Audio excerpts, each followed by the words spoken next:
கர்த்தருக்கு மிகவும் பிரியமான தேவ ஜனங்களே, இந்த ஞாயிறு விருந்திற்காக இயேசு கிறிஸ்துவின் நாமத்தில் உங்களை அன்புடன் அழைக்கிறோம். என்னுடைய காரியங்கள் எல்லார் கண்களுக்கும் அற்பமாய் இருக்கிறது. நான் அற்பமானவளாய் எண்ணப்படுகிறேனே என்று அங்கலாய்க்கும் ஆத்மாவே, இன்று கர்த்தர் உங்களுக்கு சொல்லுவதை யோபு 8:7. உம்முடைய துவக்கம் அற்பமாய் இருந்தாலும் உம்முடைய முடிவு சம்பூரணமாய் இருக்கும். தன் வாழ்க்கையை மிக அற்பமான முறையில் ஆரம்பித்து மிக மிக சம்பூரணமாய் தேவன் முடிய பண்ணின 4 பேரை பற்றி பார்க்கலாங்க. முதல்ல யோசேப்பு, வீட்டில் கடைசி பிள்ளை, சகோதரர்களால் மிகவும் அற்பமாய் எண்ணப்பட்டவர். ஆனால் அவருக்கு என்று தேவன் ஒரு தரிசனத்தை கொடுத்திருந்தார். அந்த தரிசனத்தில் உண்மையாய் இருந்து தன்னை மிகவும் பரிசுத்தமாய் பார்த்து கொண்டார். ஆனால் அவருடைய முடிவு மிக மிக சம்பூரணமாய் இருந்தது. ஆமாம், எந்த சகோதரர்கள் அவரை அற்பமாய் நினைத்தார்களோ அதே சகோதரர்களுக்கு வாழ்வளிக்கும் வள்ளலாய் மாறினார். யோசேப்பு சிம்மாசனத்தில் அமர்ந்திருந்து உலகத்திற்கே படியளந்தார். இரண்டாவதாக தாவீது தன் தகப்பனாலேயே அற்பமாய் எண்ணப்பட்டார். அவருடைய தொழிலே ஆடு மேய்க்கும் தொழில்தானே. ஆனால் அவரோ கர்த்தர் மேல் மிகவும் பிரியமானவராய் இருந்தார். எல்லா சூழ்நிலையிலும் தேவனை துதித்துக் கொண்டே இருந்தார். வாழ்க்கையில் வரும் பிரச்சனைகள் ஒவ்வொன்றையும் கர்த்தருடைய நாமத்தில் மிகவும் நம்பிக்கையோடு தைரியத்தோடு எதிர்கொண்டார். அநேக எதிரிகள் அவரை துரத்தி கொண்டிருந்த போதிலும் தேவனை அவர் விட்டு கொடுக்கவே இல்லை, பின்வாங்கவும் இல்லை. எனவே அவருடைய முடிவு சிம்மாசனமாய் இருந்தது. அவர்களை அழிக்க நினைத்தவர்கள் அழிந்தார்களே தவிர இவர் நாளுக்கு நாள் விருத்தியாய்க் கொண்டே இருந்தார். மூன்றாவதாக ரூத், மிகவும் வெறுமையானவள், எல்லாவற்றையும் இழந்தவள், அந்நிய ஸ்திரீ. ஆனால் தன் மாமியார் மூலமாக கேள்விப்பட்ட கர்த்தரை வெகுவாய் நம்பினாள். எந்த வகையான ரிஸ்க் எடுக்கவும் ஆயத்தமாய் இருந்தால், மிகவும் உறுதியாய் இருந்தால் கர்த்தருக்குள் நடத்தத்தக்கதாக. தன்னுடைய நாடு வீடு எல்லாவற்றையும் விட்டு அறியாத தேசத்திற்கு மாமியோடு வந்தாள். மாமிக்கும் உண்மையாய் இருந்தால் கர்த்தரை திடமாய் பற்றி கொண்டாள். அவளுடைய முடிவோ இயேசு கிறிஸ்துவின் வம்சத்தின் தாய் என்ற சம்பூரணத்தில் முடிந்தாள். ஆம், அவளுடைய உறுதியான முடிவு அவளுக்கு ஒரு நிலையான வாழ்க்கையை கொடுத்தது, பிள்ளையை கொடுத்தது, புருஷனை கொடுத்தது, சொத்து சுகங்களை கொடுத்தது. இயேசு வம்ச வரலாற்றின் தாயாகவும் மாறினாள்.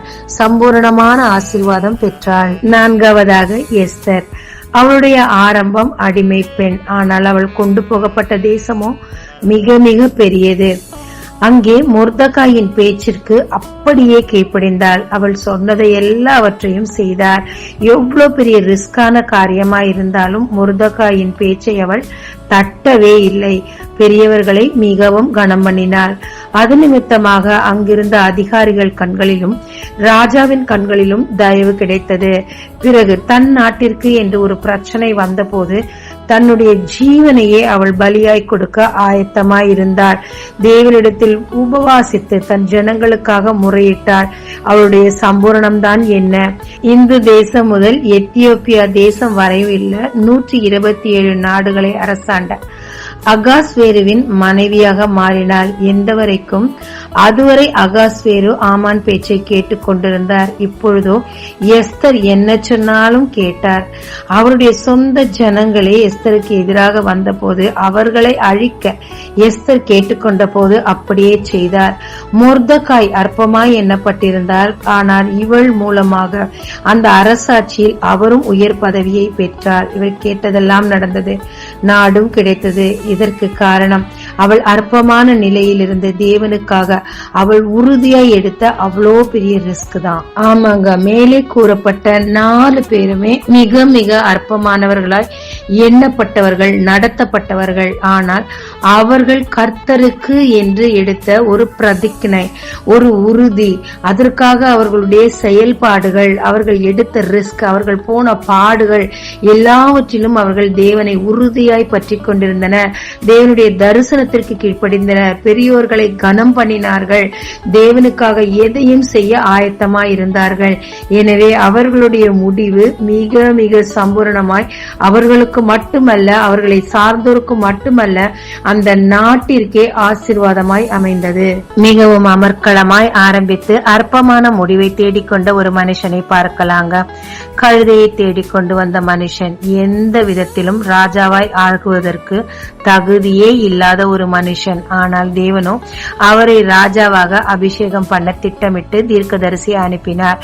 விசேஷமான 5 மடங்கு உணவுகளை அவருக்கு கொடுத்து ராஜாவாய் தேவன் அவரை அபிஷேகம் பண்ணினார். மக்களும் அவரை அதிகமாய் கனம் பண்ணினார்கள். சகல அதிகாரம் அவருக்கு இருந்தது. ஆனால் தேவன் தன்னை தகுதியில்லாத என்னை ராஜாவாக்கினார் என்பதை மறந்து போய் தன் இஷ்டப்படி நடக்க ஆரம்பித்தார். தேவனையும் தீர்க்கதரிசியையும் துக்கப்படுத்தினார். எனவே தேவன் தாவீதை அபிஷேகம் பண்ணினார். அது இவருக்கு தெரியும். ஆனாலும் தாவீதை ஏற்றுக்கொள்ள மனதில்லாமல் இந்த ராஜ்யபாரம் எனக்கும் என் சந்ததிக்கும் சொந்தமானது என்று சொல்லி விரட்டி விரட்டி தாவீதை கொல்ல நினைத்தார். தேவன் மிகவும் வருத்தப்பட்டு இவரை அற்பமான மரணத்திற்கு ஒப்பு கொடுத்தார். ஆமாங்க, அவருடைய முடிவு மிகவும் அற்பமாயிருந்தது. சத்துருவால் குத்தப்பட்டு தன்னுடைய சாவை தானே தேடிக்கொள்ளத்தக்கதாக ஒரு அற்பமான முடிவை கண்டார். ஆமாங்க, நாம் தேவனுக்காக ஒரே ஒரு படி நாம் எடுத்து வைப்போமானார் கர்த்தர் நமக்காக மிகுதியுள்ள படிகளை அவர் பார்த்து கொள்வார். இந்த உலகத்துல நீங்க மிக மிக அற்பமாய் எண்ணப்பட்டிருக்கலாம். நீங்கள் செய்யும் வேலை, நீங்கள் ஆரம்பித்திருக்கும் காரியம் மிகவும் அற்பமாக மற்றவர்கள் கண்களுக்கு தெரியலாம். அவ்வளவு ஏன், அது அற்பமாகவே இருக்கலாம். மிக சொற்பமான முதலீட்டில் சில காரியங்களை நீங்கள் ஆரம்பித்திருக்கலாம். இது என்னமாய் முடியுமோ என்று நீங்கள் குழம்பிக் கொண்டிருக்கலாம். கவலைப்படாதீங்க. நீங்க ஆரம்பிச்சத கர்த்தர் கரத்துல கொடுங்க. அதை சம்பூர்ணமாய் அவர் ஆக்க வல்லவராய் இருக்கிறார்.